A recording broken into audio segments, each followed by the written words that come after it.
Olá, professor Montanha na área com vocês, agora de férias, né? Dei uma escapada nos meus vídeos aqui, tive muito ocupado, muita prova, muita coisa online para fazer. Mas hoje, nessa semana, vamos conversar um pouquinho sobre as varíolas do macaco. Houve a varíola humana, que está erradicada desde os anos 80, onde a primeira grande epidemia, né, grande pandemia de varíola humana foi nos anos de 430 a.C.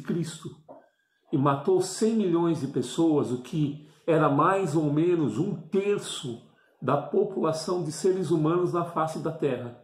Então daí a preocupação hoje em dia com essa varíola do macaco, apesar que não é como a varíola humana, né? Como nós vamos conversar. Vamos dar uma ouvida na chamadinha e depois vamos deixar todo mundo tranquilo com essa história da varíola do macaco, tá bom? Até daqui a pouquinho. Ouça a chamadinha e vem aprender comigo aqui no canal do Professor Montanha.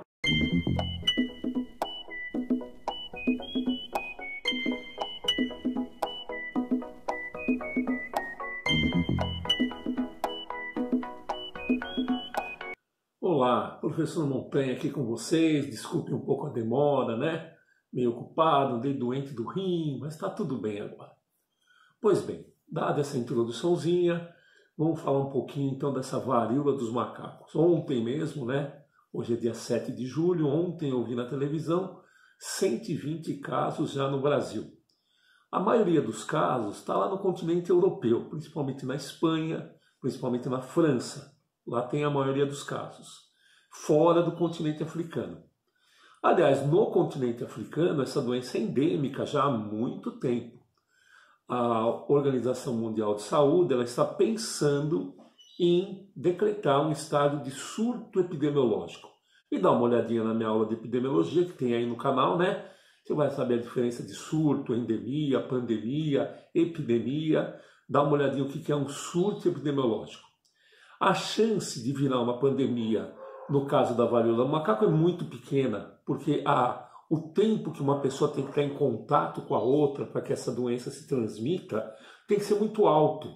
Tanto é que são poucas as transmissões domiciliares. Por exemplo, o pai chegou na família e aí o filho pegou, né? Por enquanto, a maioria dos casos é de pessoas que viajaram ou para o continente africano ou para o continente europeu e conviveram um grande tempo com algumas pessoas lá.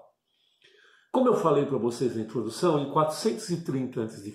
teve uma epidemia, né, no mundo, uma pandemia mundial, né, de varíola humana, que matou um terço da população. Você imagina o que é matar um terço de uma população hoje em dia? O mundo hoje em dia tem mais ou menos 7 bilhões de habitantes, né? Matar uns 30%, você imagina o que aconteceria? Que grave que foi, né, naquela época. Tanto é que há muito tempo se preocupa com a varíola e mais ou menos nos anos 80 foi erradicado. Os médicos que se formam hoje em dia, né, ou se formaram de 1980 para frente, eles nunca viram um caso de varíola na vida, porque não existia, né?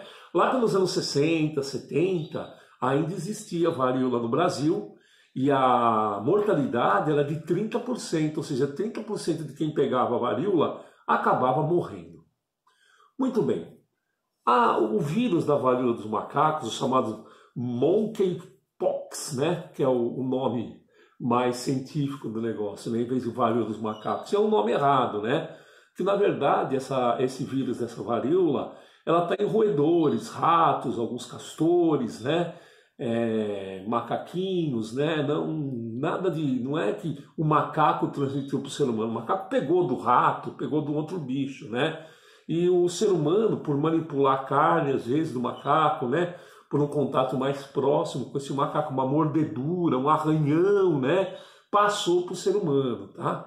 O índice de mortalidade no ser humano varia de 0,03 a 1,2%, é muito pequeno, né? Sobre por que dessa variação?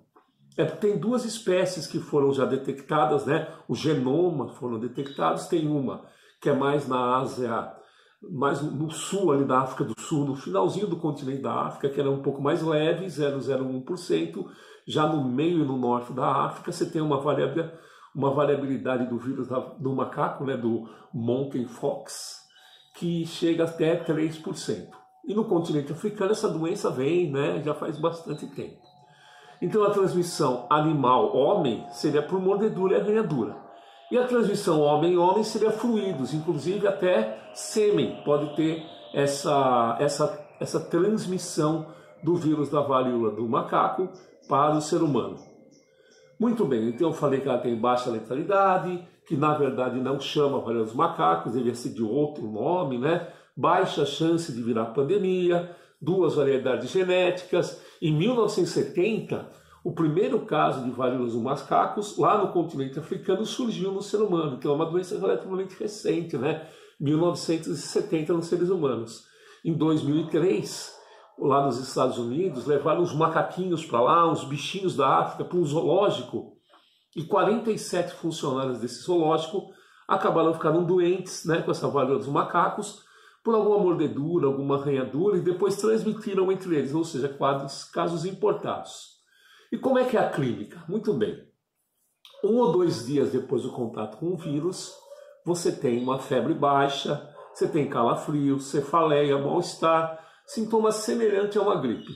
E por depois de 2 dias e até por 2 ou 3 semanas, começam a aparecer as pústulas, né? As lesões, aquelas feridas na pele, purulentas, né? Que dá um certo aspecto ruim. E todo esse período, desde a incubação até essas 2, 3 semanas, é um período onde ainda tem a transmissibilidade do vírus, ou seja, apesar de baixa transmissibilidade, ele é transmissível por um longo período, desde o período de incubação até o finalzinho do seu período de cura. O diagnóstico a gente faz com PCR, então a gente faz uma prova de biologia molecular, para aqueles que menos entendem sobre isso, né? Onde a gente sequencia o vírus, vê que tipo que é, né? E esse elemento é coletado direto da lesão.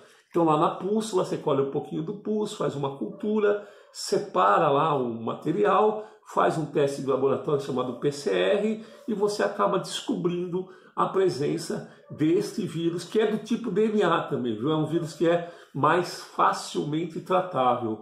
Sobre o que se trata hoje em dia, né? Hoje em dia, para se tratar, você faz o quê? Repouso, uma boa alimentação, boa hidratação. Agora, né? Cefaleia, vai tomar um remedinho para dor de cabeça, um paracetamol, uma novalgina, né? Agora, para combater o vírus, existem em estudo 3 medicamentos. O cidofovir, nós temos também o brincidofovir e nós temos o tacovirimate, né? São 3 medicamentos que a gente tem em estudo ainda. Sabe-se que em 80% dos casos a vacina contra a varíola protege também com a vacina dos macacos. Então, elas, como são vírus muito parecidos, né, estruturalmente, então o vírus do macaco, o vírus da varíola podem ser protegidos pela vacina da varíola humana, né, que nós temos já desenvolvida há muito tempo.